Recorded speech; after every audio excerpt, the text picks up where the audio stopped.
My name is Emma Collins, and I am 19 years old. This is not a story I ever wanted to tell, but it is a story that needs to be heard. People think danger always looks loud. They think it comes with shouting, violence, or broken doors. But sometimes danger is quiet. Sometimes it lives inside normal houses. Sometimes it smiles. I grew up in a small town in the United States, the kind of town where everyone waves at each other, where doors are rarely locked, where people believe nothing bad can happen. I lived with my mother after my parents divorced. She worked long hours as a nurse. Most nights, I was alone at home. I was used to silence. When I turned 18, my mother moved to another city for work. I stayed behind to finish school. She helped me find a cheap place to live. It was a small house owned by a man named Mr. Harris. Mr. Harris was in his early 50s, quiet, polite. He spoke softly and smiled a lot. He told my mother he had a basement room he rented to students. "This place is safe," he said. "I treat tenants like family." My mother trusted him. I trusted my mother. The basement room was small but clean. One bed, one table, one small window near the ceiling. "It's temporary," I told myself, "just until I finish school." The first few weeks were normal. Mr. Harris stayed upstairs. I stayed downstairs. We barely spoke. Sometimes he brought me food. Sometimes he asked how school was going. He always sounded kind. "You're very responsible for your age," he said once. That's rare.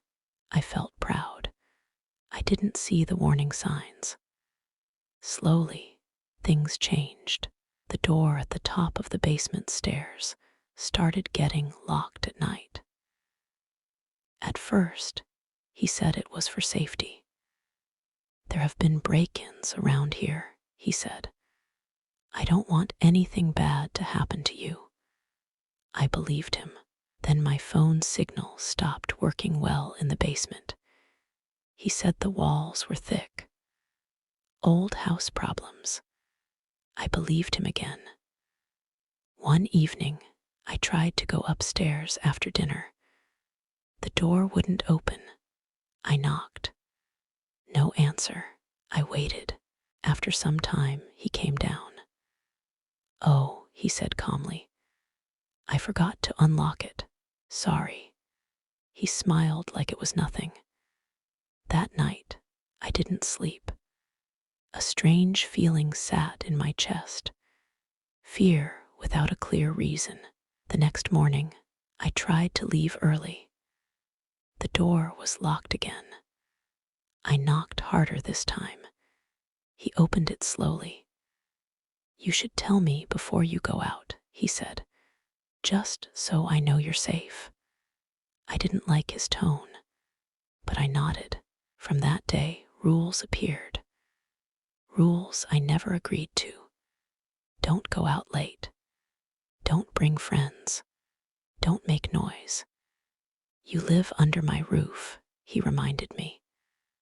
I need order. I started feeling like a guest, then like a child, then like something else. One afternoon, I came home later than usual. I had stayed at the library. When I reached the basement door, it was locked. I knocked. No answer. I called his name. Nothing. Hours passed. I sat on the cold steps, hugging my knees. My phone battery died. When he finally opened the door, his face was angry. "You broke the rules," he said. I was worried. That word didn't match his eyes. That night, he took my phone. "Just for now," he said. "You're distracted. You need rest." I felt my throat close. "I need my phone," I said quietly. "My mom." "I'll call her if needed," he interrupted. "You trust me, right?" I didn't answer. Days turned into weeks. I stopped going to school. He told my teachers I was sick. I didn't know how, but he knew everything. He controlled the food, the light, the door. The basement window was too small to escape, too high to reach. I was not chained. I was not beaten, but I was trapped. The worst part was how normal he acted. He talked about the weather. He talked about movies. He talked about life, as if I wasn't locked underground. "You're safe here," he said often. "The world outside is dangerous." Sometimes I almost believed him. Loneliness does that. Silence does that. I talked to myself at night. I counted breaths. I scratched lines into the wall to track days. One night, I asked him why he was doing this. He sat on the stairs and looked down at me. "People hurt you out there," he said. "I protect you." "I don't need protection," I whispered. "I need freedom." He smiled slowly. "You'll understand one day." That was the night I realized something important. He didn't see me as a person. He saw me as something he owned. I stopped asking questions after that. I stopped reacting. Inside, though, something burned. Hope, not loud hope, quiet hope. I listened carefully. I watched routines. I waited. Every Tuesday, he left the house for several hours. He told me he volunteered.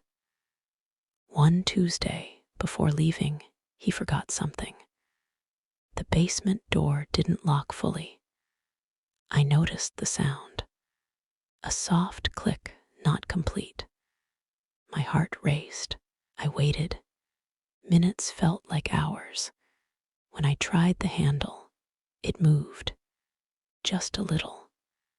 For the first time in months, I touched the stairs without permission.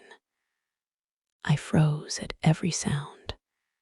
The door to the outside was locked, but there was another door, the back door. I didn't reach it. I heard his car. I ran back downstairs and shut the door quietly. That night, I cried silently into my pillow. I had tasted freedom, just for a second, and I knew something else now. He was not perfect. He could make mistakes, and mistakes are cracks. Cracks are hope. I promised myself something that night. I would not disappear quietly. I would survive, and one day I would walk into the light again, even if it took everything I had. After that night, everything inside me changed. I stopped seeing the basement as my prison. I started seeing it as a place I would leave. I became quiet, calmer, careful. Mr. Harris noticed the change.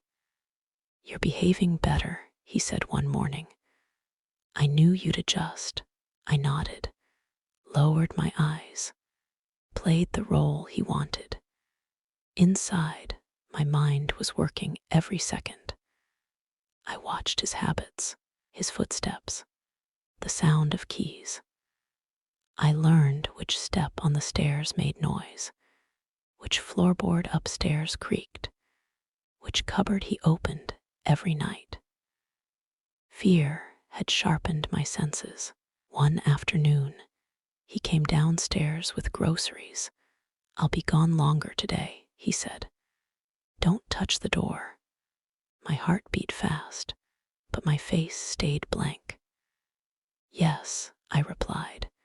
When his car drove away, I waited. 10 minutes. 20. Silence. I walked to the basement door slowly. My hands shook. The lock clicked open easily. He had forgotten again. This time, I didn't hesitate. I climbed the stairs quietly. Each step felt unreal, like walking in a dream. Upstairs smelled different. Fresh air, soap, freedom. I reached the back door. Locked. My chest tightened. I searched the kitchen drawers. Nothing. Then I saw it. A small window above the sink. It was open just a little. I pushed a chair toward it, standing carefully. The window opened wider than I expected. Cold air rushed in. I didn't think. I climbed. My arms burned as I squeezed through. My legs scraped the frame. Then I was outside. I fell onto the grass behind the house. I lay there for a second, breathing hard. The sky looked too big. I stood up and ran. I didn't know where I was going. I just ran. My feet hurt. My lungs burned. I reached the road and kept moving. A car passed, then another. I waved my arms wildly. Finally, a woman stopped. She rolled down her window slowly. "Are you okay?" she asked. I tried to speak, but my voice broke. "I need help," I whispered. I was locked in a basement. Her eyes widened. "Get in," she said quickly. She drove straight to the police station. Inside, the lights were too bright. The room felt too open. I told them everything. Every rule, every lock, every day underground. They listened, really listened. Officers went to the house immediately. They arrested Mr. Harris that same evening. Doctors asked questions. Social workers talked gently. My mother arrived crying and shaking. "I'm so sorry," she kept saying. "I didn't know." I hugged her tightly. "It's not your fault," I said, and I meant it. Healing didn't happen fast. Some nights, I woke up shaking. Some days, silence scared me. But I was free. I returned to school later. People looked at me differently, some with pity, some with curiosity. I learned to stand tall anyway. I went to therapy. I learned words for my pain: fear, control, survival. Slowly, the basement stopped living inside my head. I started speaking about my experience. At first, just to a few people. Then more. I realized something powerful. My story wasn't just mine. There were others. Girls who didn't escape. Girls who were still quiet. One day, a reporter asked me, "How did you survive?" I thought for a moment. "I didn't give up on myself," I said, "even when someone tried to erase me. Today, I am still healing. But I am strong. I laugh again. I dream again. I trust again slowly. If you are listening to this and feel trapped, please hear me. Danger does not always scream. Sometimes it whispers. Your fear is valid. Your voice matters. And no matter how dark the place feels, there is always a crack of light. I am proof. Thank you for listening to my story.